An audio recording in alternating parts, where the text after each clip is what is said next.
જ્યારે આપણે કોઈ જાદુગરનો ભવ્ય શો જોતા હોઈએ ને ત્યારે એકદમ મંત્રમુગ્ધ થઈ જવાય છે. હા, બિલકુલ.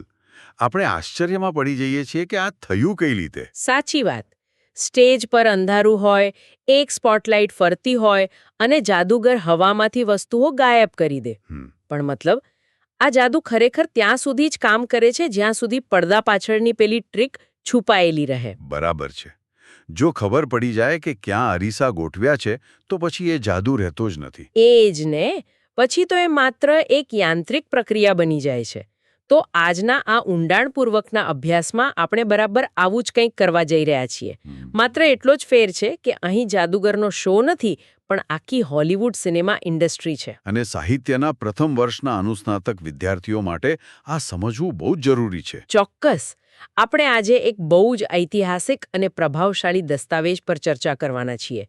લૌરા મલ્વીનો 1975નો પ્રખ્યાત લેખ visual pleasure and narrative cinema. આ લેખ સમજાવે છે કે સામાન્ય લાગતી કોઈ ફિલ્મ જોવી એ માત્ર નિર્દોષ મનોરંજન નથી. આ જાદુઈ ટ્રીકને સમજવા માટે મલ્વીએ બહુ અલગ રસ્તો પસંદ કર્યો છે. હું વિચારતી હતી કે તેમણે સિગમન્ડ ફ્રોઇડના મનોવિશ્લેષણ એટલે કે સાયકોએનાલિસિસનો ઉપયોગ કર્યો છે. હા, પણ માત્ર એક સિદ્ધાંત તરીકે નહીં, તેમણે તેને એક રાજકીય હથિયાર તરીકે વાપર્યું છે. સામાન્ય રીતે સિનેમાનો અભ્યાસ કલા કે વાર્તાના દૃષ્ટિકોણથી થતો હોય છે, પણ મલ્વી સાબિત કરે છે કે સિનેમાનું જે માળખું છે તે કેવી રીતે અર્ધજાગૃતપણે પિતૃસત્તાક સિસ્ટમને પોષે છે. એક મિનિટ. આખી વાતનું પોસ્ટમોર્ટમ કરતા પહેલા મને એક બહુ મોટો વિરોધાભાસ અહીં દેખાઈ રહ્યો છે. કયો વિરોધાભાસ? જો આપણે મનોવિશ્લેષણનો ઇતિહાસ જોઈએ તો ફ્રોઇડના સિદ્ધાંતો પોતે જ ખૂબ પિતૃસત્તાક માનવામાં આવે છે. સ્ત્રીઓ વિશેના તેમના વિચારો મોટે ભાગે પુરુષ કેન્દ્રિત રહ્યા છે. તો પછી મલ્વી એવા સિદ્ધાંતોનો ઉપયોગ સ્ત્રીઓના પક્ષમાં કેવી રીતે કરી શકે? આ બહુ વ્યાજબી સવાલ છે, પણ આ મલ્વીની બહુ જ સભાન અને ગણતરીપૂર્વકની રાજકીય ચાલ છે. ફ્રોઇડના સિદ્ધાંતો ભલે પિતૃસત્તાક હોય, પણ તે પિતૃસત્તાક મગજ કેવી રીતે કામ કરે છે તેનો સૌથી સચોટ નકશો આપે છે. એટલે દુશ્મનની રણનીતિ સમજવા માટે તેના જ હથિયારનો અભ્યાસ કરવો? એક્ઝેક્ટલી. લેખમાં બહુ સ્પષ્ટ રીતે દર્શાવ્યું છે કે પિતૃસત્તાક સમાજમાં સ્ત્રીની ભૂમિકા અર્થના નિર્માતા એટલે કે મેકર ઓફ મિનિંગ તરીકેની નથી. સ્ત્રી વાર્તા બનાવતી નથી, પણ તે માત્ર અર્થના વાહક તરીકે રહે છે. બિયરર ઓફ મિનિંગ. અને આને સમજવા માટે પેલો કાસ્ટ્રેશન થ્રેટનો કન્સેપ્ટ સમજવો પડે ને? હા, શારીરિક અપૂર્ણતાના ડરનો કન્સેપ્ટ. ફ્રોઇડ મુજબ સ્ત્રીની શારીરિક આકૃતિ પુરુષના અર્ધજાગૃત મનમાં એક ઊંડો ડર ઊભો કરે છે. સ્ત્રી પાસે જે વસ્તુ નથી તે પુરુષને પોતાની સત્તા કે પાવર ગુમાવવાના ડરની સતત યાદ અપાવે છે. બાપરે, આ તો માત્ર શારીરિક ડર નથી, આ તો એક સામાજિક અને અસ્તિત્વનો ડર છે. મતલબ કે પુરુષ કેન્દ્રિત સમાજ આ ડરને છુપાવવા માટે સતત નવા રસ્તાઓ શોધતો રહે છે. બિલકુલ સાચી વાત. અને સિનેમા એ આ અર્ધજાગૃત ડરને શાંત કરવા માટેનું સૌથી મોટું સાધન બની ગયું છે. રાઈટ. જ્યારે આપણે કોઈ ડાર્ક સિનેમા થિયેટરમાં બેઠા હોઈએ ત્યારે આપણે માત્ર વાર્તા નથી જોતા હોતા, પણ આખી એક મનોવૈજ્ઞાનિક પ્રક્રિયામાંથી પસાર થતા હોઈએ છીએ. લેખમાં થિયેટરમાં મળતા 2 પ્રકારના આનંદની વાત છે, જેમાંથી પહેલો આનંદ સ્કોપોફિલિયા છે. આ ખરેખર કઈ રીતે કામ કરે છે? સ્કોપોફિલિયા એટલે સીધા શબ્દોમાં કહું તો જોવાનો આનંદ. ફ્રોઇડના મતે અન્ય વ્યક્તિને એક વસ્તુ તરીકે જોવી અને તેને પોતાની જિજ્ઞાસાનો વિષય બનાવવો એમાં એક આનંદ રહેલો છે. સિનેમા થિયેટરની રચના જ જુઓ ને. હા, આજુબાજુ સંપૂર્ણ અંધારું હોય છે અને આપણે એકબીજાથી અલગ હોઈએ એવું લાગે છે. અને સામે એક વિશાળ સ્ક્રીન પર પ્રકાશિત દુનિયા ચાલતી હોય. આ વાતાવરણ પ્રેક્ષકોમાં એક વોયુરિસ્ટિક એટલે કે છુપાઈને જોવાની વૃત્તિને પ્રોત્સાહન આપે છે. એટલે આ જાણે એક વિશાળ કીહોલમાંથી કોઈ બીજાના ઘરમાં ચાલી રહેલી જિંદગીને ચોરી છુપીથી જોવા જેવું છે, જ્યાં જોનાર પાસે પૂરો કંટ્રોલ છે, પણ જેને જોવામાં આવે છે તેને ખબર જ નથી. બરાબર. પણ આની સાથે જ બીજો એક આનંદ જોડાયેલો છે જેને નાર્સિસિઝમ કહેવામાં આવે છે. તેમાં જેક લકાનના મિરર સ્ટેજના સિદ્ધાંતની વાત છે. હા, આ કીહોલમાંથી જોવાની વૃત્તિ અને અરીસામાં જોવાની વૃત્તિ આ બંને એકસાથે કેવી રીતે કામ કરે? આ જ સિનેમાની સૌથી જટિલ રમત છે. લકાનનો મિરર સ્ટેજનો સિદ્ધાંત કહે છે કે જ્યારે એક નાનું બાળક જે હજુ પોતાના શરીર પર પૂરતું નિયંત્રણ નથી ધરાવતું તે પહેલીવાર અરીસામાં પોતાનું પ્રતિબિંબ જુએ છે. ત્યારે તેને પોતાનું પ્રતિબિંબ વાસ્તવિકતા કરતાં વધુ સક્ષમ અને શક્તિશાળી લાગે છે, રાઈટ? હા, આ ક્ષણે બાળકમાં એક આદર્શ સ્વરૂપની કલ્પના જન્મે છે. સિનેમાના પડદા પર પણ આવું જ થાય છે.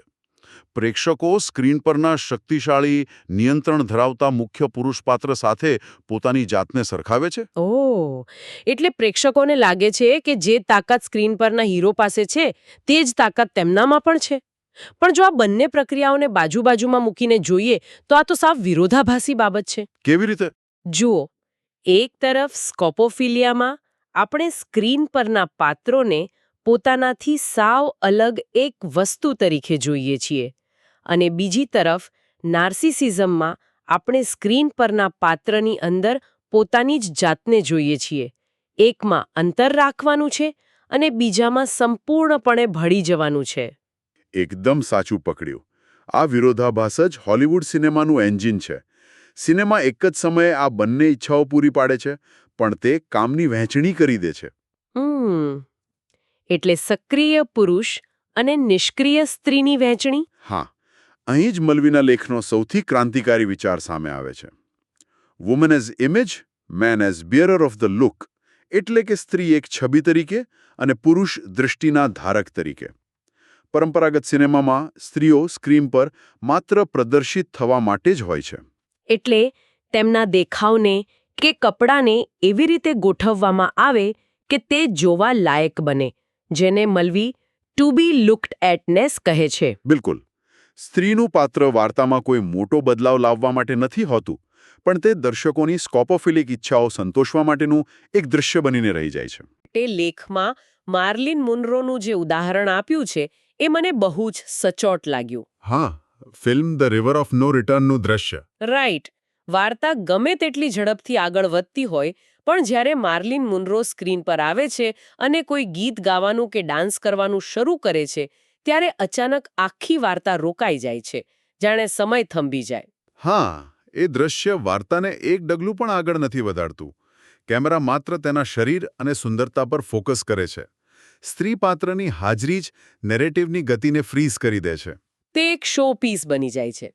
અને આનાથી બરાબર વિપરીત ભૂમિકા પુરુષ પાત્રની હોય છે. પુરુષ ક્યારે જોવા માટેની વસ્તુ નથી હોતો. ક્યારે નહીં. કેમેરા ક્યારે પુરુષ હીરોના શરીરના અંગો પર એ રીતે ફોકસ નથી કરતો. પુરુષ વાર્તાને આગળ વધારે છે, વિલન સામે લડે છે અને આખી ઘટનાઓ પર નિયંત્રણ રાખે છે. અને મને લાગે છે સૌથી અગત્યની મનોવૈજ્ઞાનિક પ્રક્રિયા એ છે કે પ્રેક્ષકો મુખ્ય પુરુષ પાત્રની આંખો દ્વારા જ આખી ફિલ્મ જુએ છે. સાચી વાત. જ્યારે હીરો કોઈ સ્ત્રી પાત્રને જુએ છે, ત્યારે કેમેરા હીરોના ખભા પાછળથી કે તેની નજરથી જ એ સ્ત્રીને બતાવે છે. એટલે કે જ્યારે કેમેરા ધીમે ધીમે સ્ત્રી પાત્રની સુંદરતા બતાવે છે, ત્યારે આપણે માત્ર એક સ્વતંત્ર દર્શક તરીકે તેને નથી જોતા. કેમેરાની આ મૂવમેન્ટ જ આપણને હીરોની આંખોમાં બેસાડી દે છે. એક્ઝેક્ટલી. અને ભલે થિયેટરમાં સ્ત્રી દર્શકો પણ બેઠા હોય, પણ સિનેમાનું માળખું તેમને પણ ફરજિયાતપણે આ પુરુષ કેન્દ્રિત દૃષ્ટિકોણથી જ ફિલ્મને જોવા મજબૂર કરે છે. આને જ મેલ ગેઝ કહેવાય છે. ઓહ, એટલે પુરુષ પાત્ર પાસે પાવર હોય છે અને પ્રેક્ષકો નાર્સિસિઝમ દ્વારા તે પાવર સાથે પોતાની જાતને જોડે છે. પણ અહીં વાર્તામાં એક નવો વળાંક આવે છે. હા, પેલો ડરવાળો મુદ્દો. હા, અગાઉ આપણે ફ્રોઇડના કેસ્ટ્રેશન થ્રેટની વાત કરી. જો સ્ત્રીની આકૃતિ પુરુષના મનમાં પાવર ગુમાવવાનો ડર ઊભો કરે છે અને સ્ત્રી તો સ્ક્રીન પર હાજર જ છે, તો સિનેમાની વાર્તા આ ડરનો સામનો કેવી રીતે કરે છે? અર્ધજાગૃત મનના આ ભયને દબાવવા માટે સિનેમા પાસે બે અલગ-અલગ રસ્તાઓ છે. પહેલો રસ્તો છે વોયુરિઝમ અને પીડન વૃત્તિ, એટલે કે સાડિઝમનું મિશ્રણ. આ રસ્તામાં શું થાય છે? આમાં વાર્તા એવી રીતે લખવામાં આવે છે કે સ્ત્રી પાત્ર એક રહસ્ય બની જાય છે. પુરુષ પાત્ર આ રહસ્યને ઉકેલવાનું કામ કરે છે. તે તપાસ કરે છે, સ્ત્રીનો પીછો કરે છે અને અંતે સ્ત્રીને કોઈને કોઈ રીતે દોષિત સાબિત કરવામાં આવે છે. અને પછી તેને સજા મળે. હા, કાં તો તેને સજા આપવામાં આવે છે અથવા તો હીરો તેને માફ કરીને બચાવી લે છે. બંને પરિસ્થિતિમાં પુરુષ પોતાનો પૂરો કંટ્રોલ સાબિત કરી દે છે. એટલે સ્ત્રીનું રહસ્ય ખતમ થઈ જાય, તેને નિયંત્રણમાં લઈ લેવામાં આવે અને પેલો ડર પણ કાયમ માટે દૂર થઈ જાય. આમાં વાર્તા બહુ ઝડપથી આગળ વધતી હશે. હા, આમાં નેરેટિવ બહુ અગત્યનું છે, પણ બીજો રસ્તો આનાથી સાવ અલગ છે. બીજો રસ્તો છે ફેટિસિસ્ટિક સ્કોપોફિલિયા અથવા ફેટિશિઝમ. જો પહેલા રસ્તામાં વાર્તા મહત્વની છે તો આ બીજા રસ્તામાં વાર્તાનું શું થાય છે? બીજા રસ્તામાં વાર્તા ગૌણ બની જાય છે અને દ્રશ્ય મુખ્ય બની જાય છે. આમાં ડરનો સામનો કરવા માટે સ્ત્રીની શારીરિક સુંદરતાને એટલી હદે વધારી દેવામાં આવે છે કે તે જીવંત માણસ મટીને એક નિર્જીવ સુંદર વસ્તુ બની જાય. એટલે એક ફેટિશ ઓબ્જેક્ટ બની જાય. બિલકુલ. તે એટલી આકર્ષક અને પરફેક્ટ બની જાય છે કે તેનાથી લાગતો કોઈ પણ ડર સંપૂર્ણપણે દબાઈ જાય છે. તે પૂજા કરવા લાયક એક મૂર્તિ બની જાય છે. વાહ, આ બે સાવ અલગ પ્રતિક્રિયાઓ છે.